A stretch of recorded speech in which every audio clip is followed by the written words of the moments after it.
que nós pensamos sobre a situação, nós para princípio na raiz está inclusividade e direito igual para todo mundo. E nós queremos que o matrimônio do mesmo sexo nós turta para a mesma linha, tanto os anos como nos dois parlamentários e a mesma pessoa, nós queremos de igualdade, nós queremos que a maneira que nos leem tem cada outro discriminatório, e vonos de hof abisa. Essa aí também que leem está discriminatório e mas te dá uma oportunidade igual na tua pessoa que vive na Aruba.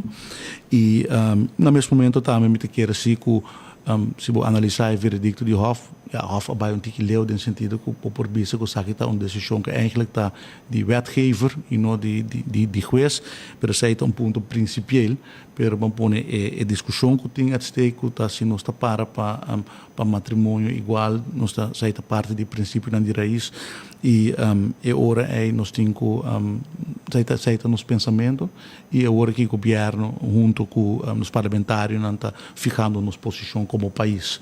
Pero saída tem um deadline, então? Sim, tem um deadline para ir na cassação, mas tem suficiente tempo ainda e nós estamos fazendo isso aqui de forma responsável sobre tem que ter em conta o interesse de toda gente e de que toda gente tem uma opinião sobre isso aqui, tem gente não está mais extremo, tem gente não está mais nuanceada e vamos tomar toda gente em consideração para a hora que a decisão wordt comunicada, para tem draagvlak e a gente compreender para que uma certa decisão wordt tomada.